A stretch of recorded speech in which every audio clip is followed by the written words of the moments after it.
Good morning, class. Welcome in Social Studies class. Today we are going to read our next chapter, How Our Country is Run. Class, in previous two chapters we read about how our villages and towns are run. Now it's turn to our country. Our country is a democracy. Now, what is a democracy? A country in which the government is elected by the people. Okay? In a democracy, the people of the country elect their leaders and these leaders form the government. As you know, our country is run by the central government, which is also called the union government, and each state of the country is run by its own government called the state government. Alright, now our next topic is elections.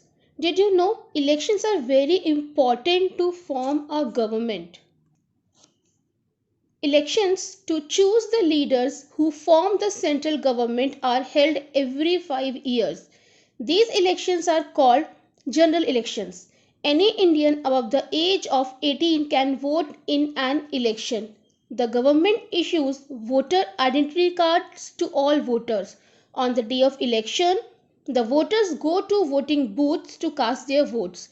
These days, voting booths have electronic voting machines. All a voter has to do is to press the button next to the name of the leader of his or her choice. The country is divided into many constituencies for the elections. The voters of each constituency elect one leader to represent them in the parliament. Each elected leader becomes a member of parliament. The MP is representative of the people of his or her constituency. Did you understand how elections are important to choose a correct leader? Class, these days we have electronic voting machines to give our votes. Next topic is the parliament. One of the jobs of a government is to make new laws or rules. In our country, the parliament is that part of the government which makes laws. Apart from this, the members of our parliament meet to discuss the problems of the people and to find solutions to these problems. Class, it is the decision of people that create a democratic government and decides about its functioning. The parliament, which is made up of all representatives together, controls and guides the government. The Indian Parliament is the highest law making body in the country. It makes laws for the entire country. Parliament has four main functions: making laws, acting on behalf of the voters and citizens, examining the government, and formation of government. Now, the Union Council of Ministers, a part of the government, has to make sure that the different government offices work properly and carry out the decisions of the government. The Prime Minister and his Council of Ministers look after this. The leaders elected to the parliament belongs to different parties. A party is an organization which believes that the country should be governed in a certain way. The leader of the party, which has more than half the number of MPs in the parliament, becomes the prime minister. The prime minister chooses other ministers from the members of parliament. Together they make up the Union Council of Ministers. They have their offices in the Central Secretariat in New Delhi. Class, after the general election, the political party that gets maximum numbers of seats form the government.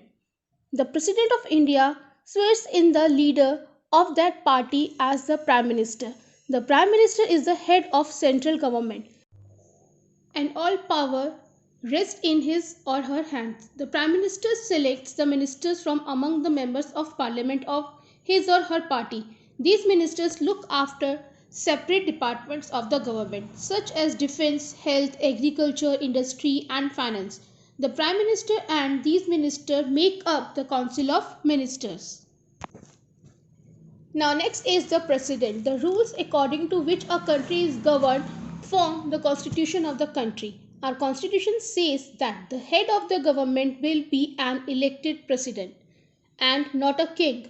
Such a government is called a republic. India became a republic on 26 January 1950 when we started using our constitution. That is why we call 26 January our Republic Day. Okay?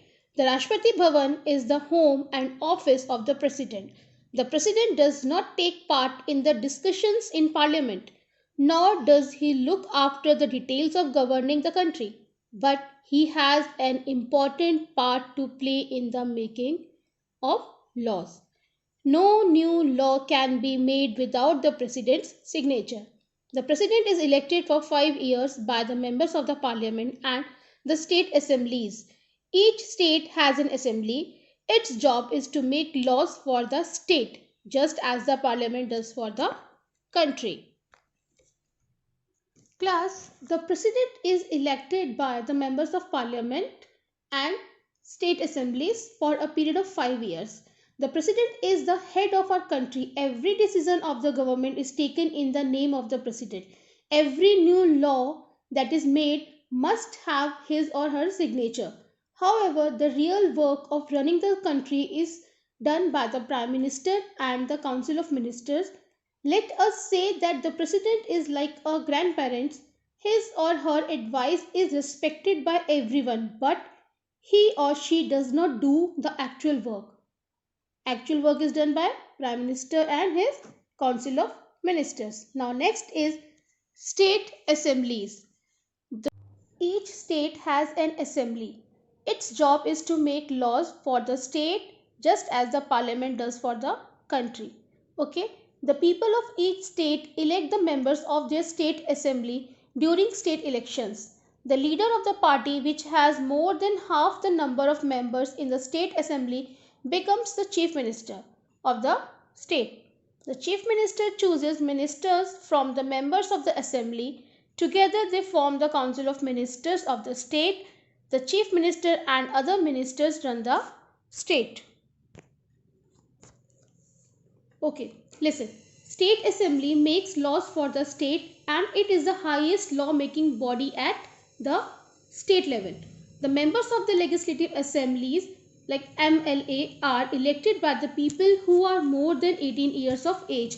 They are elected for a term of 5 years.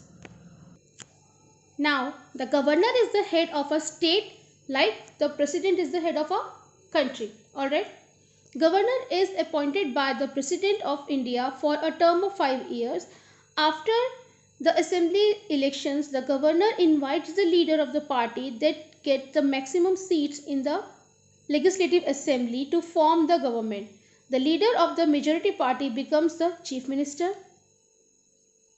Okay, this is all about your chapter Union and State Government. Now chapter is over. Read the chapter, fill the bookwork. Bye. Take care. Have a nice day.